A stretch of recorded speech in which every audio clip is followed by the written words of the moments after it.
So as US President Donald Trump touts the strikes on Iran's nuclear facilities as a great success, my colleague Rahesha Sehgal decoding it for you and unpacking what's going on.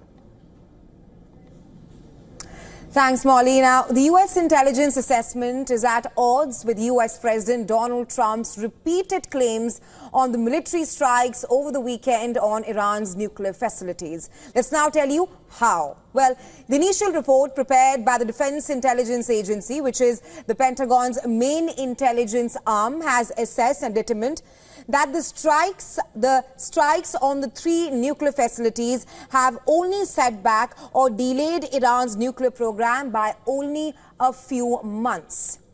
The findings, described by multiple officials familiar with the assessment, said that the key components of nuclear program capable of being restarted within months despite the U.S. strikes on the three nuclear sites in Iran. Well, the report also found that much of Iran's stockpile may have been moved before the U.S. strikes to other secret facilities maintained by Iran. The findings by the DIA, which were based on an initial battle damage assessment, suggest that Trump and his team's declaration about the sites being obliterated may have been overstated.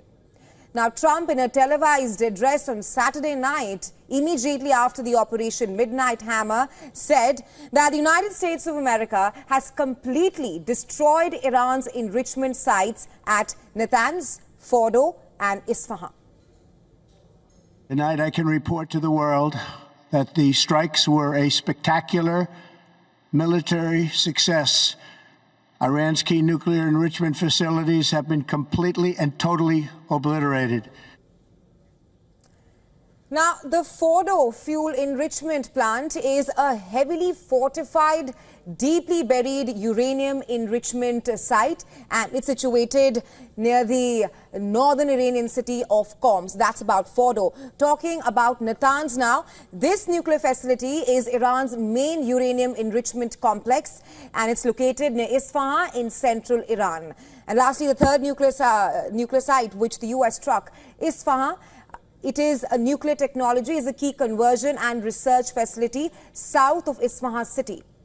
Now, the military used bunker buster bombs and missiles to target the facilities. The bunker busters are specialized ground penetration munitions designed to destroy deeply buried tunnels or heavily fortified structures. Now, these bunker busters are equipped with delayed fuses for precision bombing, and the bombs weigh between 4,000 to 30,000 pounds. Bunker busters can penetrate up to 30 meters of earth or 6 meters of reinforced concrete. Now, the satellite imagery from Maxar Technologies, it has revealed the extent of destruction at the nuclear facilities at Fordow nuclear site. Satellite imagery shows that new craters, potentially collapsed tunnel entrances and holes along a mountain bridge at the Fordow nuclear site. Meanwhile, at Natanz now, the satellite imagery revealed a new 5.5 meter diameter crater directly above the part of the underground enrichment facility. However, these images, they do not conclusively show whether the strikes penetrated the heavily fortified facility, which is rather 40 meters underground and is protected by an 8-meter thick concrete and steel shell. Similarly, at Isfahan, images depict newly damaged tunnel entrances and buildings on the surface.